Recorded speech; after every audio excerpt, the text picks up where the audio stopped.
안녕하세요, 루트나입니다. 자, 지난 7월 27일 애플이 발표한 3분기 실적이 월가의 기대치를 상회하는 수준인 한화 약 94조 원의 매출을 보이면서 모두의 관심을 집중시켰습니다. 일반적으로 새로운 기기들에 대한 기대감으로 인해서 애플의 3분기 실적은 하향세를 보이는 것이 일반적인데요. 이 애플의 식을 줄 모르는 실적의 핵심은 지난해 출시된 아이폰 12 시리즈, 그 중에서도 고가 모델인 12 프로와 12 프로 맥스가 견인차의 역할을 아직까지 하고 있습니다. 이러한 근본적인 이유는 채널에서 수차례 말씀을 드렸었던 대다수의 유저가 약정기간 종료로 인해서 새로운 스마트폰으로 교체하는 슈퍼사이클 기간 과 애플의 첫 5G 폰 출시라는 점이 교차되어 무엇보다 강력한 시너지 효과를 보여주었다라고 할 수 있습니다. 애플은 이러한 여세를 몰아붙여 아이폰 13에 사용될 새로운 A15 칩을 기존 계획보다 500만 개 늘린 1억 개를 주문했다는 소식이 있었습니다. 자, 이제 다음 달이면 새로운 아이폰 13이 출시될 예정인데요. 이 시점에서 새로운 아이폰 13은 어떻게 출시될 예정인지 시장의 소식과 제가 보유한 정보를 정리해서 말씀드릴 수 있도록 하겠습니다. 자, 첫 번째는 바로 네이밍입니다.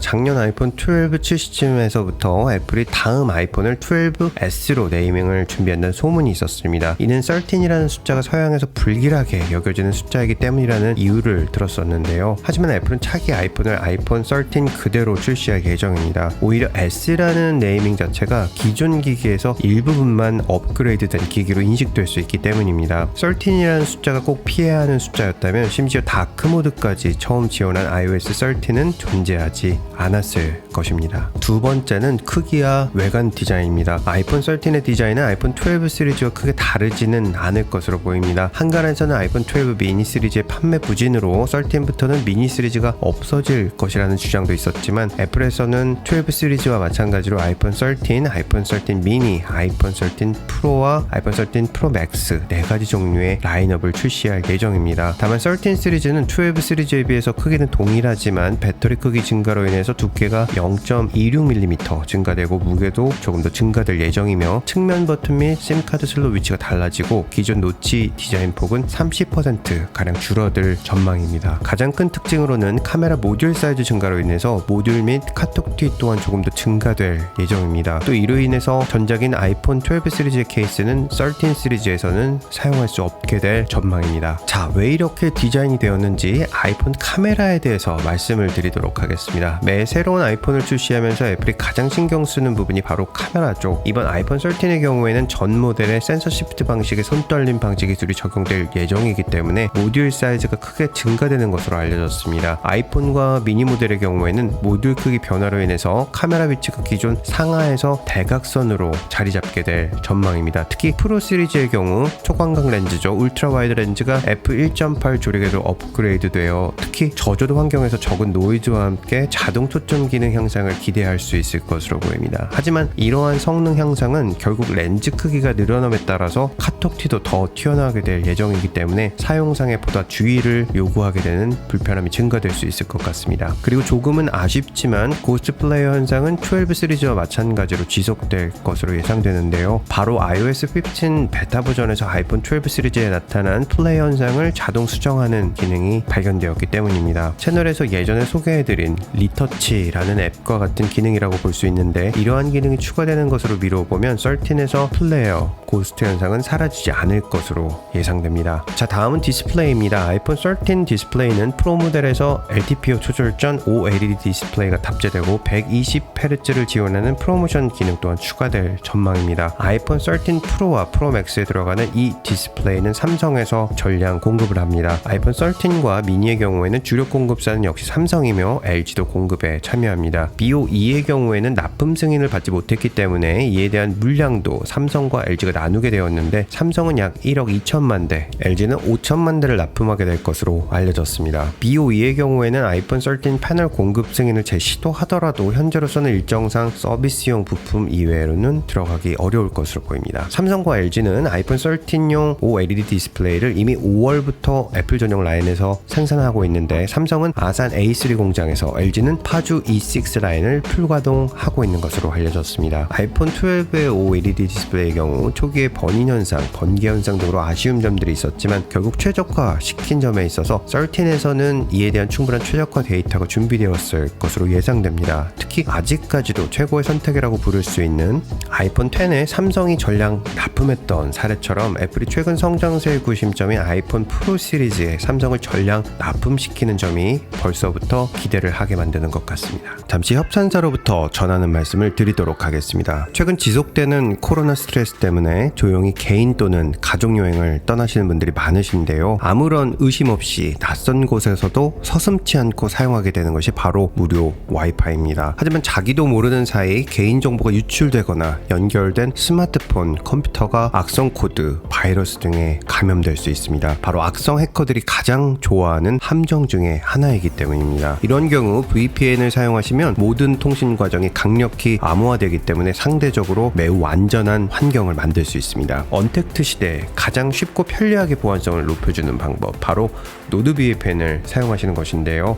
전용 앱을 통해서 누구든지 접속 버튼 한 번 눌러주는 것으로 강력한 VPN 보안 기능을 설정할 수 있습니다. 속도, 서버 안정성, 서버 숫자, 고객 서비스 등 세계 최고의 보안 회사 노드VPN에서는 루트9 채널 구독자분들을 위해서 73% 할인 쿠폰과 추가 4개월 혜택을 제공해드립니다. 결제 시에 쿠폰 코드 루트9을 사용하시거나 아래 추가 정보란에 자동 링크를 사용하시면 2년 약정 월 $3.18의 최고급 VPN 서비스를 이용하실 수 있습니다.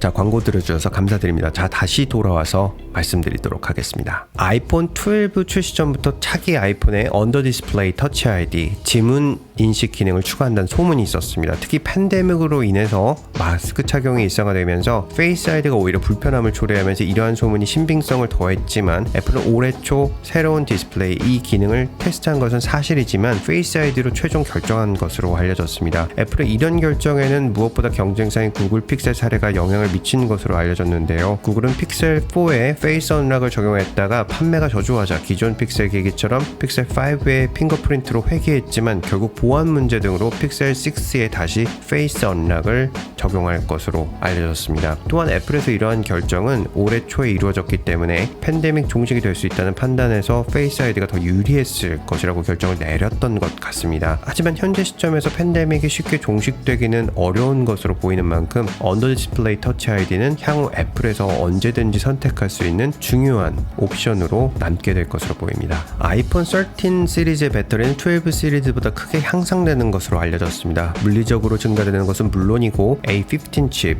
퀄컴의 스냅드래곤 X60 5G 모뎀 채택으로 전력 효율성이 극대화되고 배터리 소모가 심할 수 있는 120Hz 주사율을 지원하는 프로 라인업에서 LTPO 디스플레이를 사용함으로써 전체적인 성능 향상과 함께 배터리 성능 또한 향상될 것으로 기대됩니다. 특히 배터리 광탈 문제를 심각하게 겪었었던 아이폰 12 미니 시리즈와 달리 아이폰 13 미니에서 자존심을 회복하게 될지 관심이 집중되고 있습니다. 자, 아이폰 하면 빼놓을 수 없는 포인트가 바로 색상이죠. 아쉽게도 이번 아이폰 13 색상에 관한 신뢰할 수 있는 정보는 많지 않습니다. 하지만 일반적으로 애플은 아이폰 색상을 기존 색상에서 크게 변경하지는 않습니다. 12 시리즈를 보면 전통적으로 사용되는 색상은 화이트, 블랙, 레드였습니다. 거기에 블루, 그린, 퍼플까지 총 6가지 색상을 가지고 있는데 버블 핑크 색상이 추가된다는 소문이 있었습니다. 강력한 매니아적 특징을 지닌 버블 핑크 색상이 아이폰 13에 추가되면 아무래도 보다 많은 여성 유저분들의 선택을 받게 될 것으로 보이지만 아직까지 명확하지는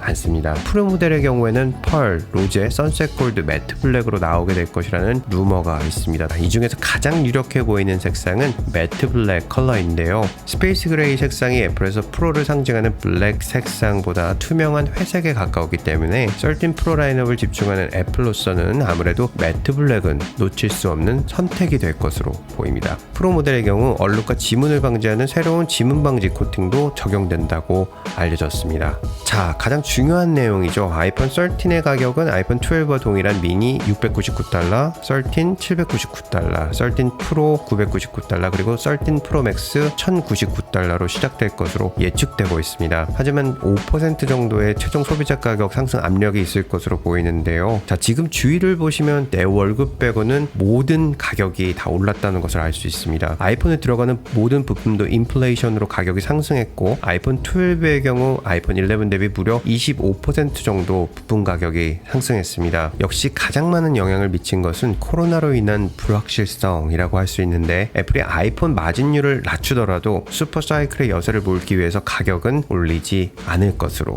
보입니다. 자, 그리고 몇 가지 추가적인 루머들에 대해서 조금 더 말씀을 드리도록 하겠습니다. 아이폰 프로맥스에 1TB 용량이 추가된다는 루머가 올해 초에 나왔었지만 용량은 기존과 동일할 것으로 보입니다. 애플로서는 아이폰의 물리적 용량을 늘리는 것보다 아이클라우드 사용을 유도하는 것이 보다 유리하기 때문입니다. 자, 작년 말부터 아이폰 13에 와이파이 6E가 적용된다는 이야기가 있었습니다. 와이파이 6E는 기존 와이파이 속도 대비 최대 5배가 빠른 2.4GB의 속도를 낼 수 있습니다. 대역폭이 상당히 넓기 때문에 VR, 화상회의 등에서 진가를 발휘할 수 있는데 문제는 해당하는 공유기 가격이 초기 단계라서 매우 높은 편입니다. 또한 최근 재택근무가 일상이 되는 라이프 스타일의 변화가 생겨났지만 가정용 인터넷 라인의 경우 2GB 이상의 보급률은 매우 낮고 1GB 속도의 라인을 사용하는 경우 기존 공유기와 크게 속도 차이가 나지 않기 때문에 당장 큰 메리트를 느끼기는 어려울 것 같습니다. 하지만 아이폰 12 시리즈의 미국 버전에만 나왔던 5G mm 웨이브 안테나와 달리 아이폰 13에는 와이파이 6E 적용이 모두 이루어질 것으로 보이는데요. 이로 인해서 새로운 와이파이 시장 개척의 신호탄이 될지는 조금 지켜보아야 할 것으로 보입니다. 이외에도 아이폰 13 모든 기기에 라이트닝 포트가 적용되고 맥세이프 무선 충전은 최대 25W가 적용될 예정인 것으로 전해지고 있습니다. 올해 초만 하더라도 애플 스페셜 이벤트가 9월에 정상적으로 열리고 아이폰 13 또한 9월에 출시를 예정하고 있었습니다. 이에 따라서 애플은 전 직원에게 9월부터 일주일에 최소 3일 이상을 사무실에서 출근해야 하는 새로운 하이브리드 모델을 제시하였는데요. 많은 직원들이 이를 반대하면서 애플 내부에서는 증가되는 최고의 화약고로 알려지고 있습니다. 코로나 상황에 따라서 달라질 수는 있겠지만 현재 시점에서 애플 행사는 작년과 마찬가지로 온라인으로 진행될 것으로 보입니다. 다만 아이폰 13의 출시 일정은 예전처럼 9월에 진행될 것으로 보이는데요. 예상되는 유력한 일정은 9월 14일 화요일에 스페셜 이벤트가 진행되고 17일 금요일부터 프리오더 진행 그리고 24일 수령하게 되는 통상적인 일정이 될 것으로 보입니다. 다만 최근 미국의 코로나 증가세가 매우 빠르게 증가되고 있어서 아무래도 신학기가 시작되어 유동인구가 많아지는 9월에는 보다 많은 변수들이 생겨나게 될 것으로 예상됩니다. 그리고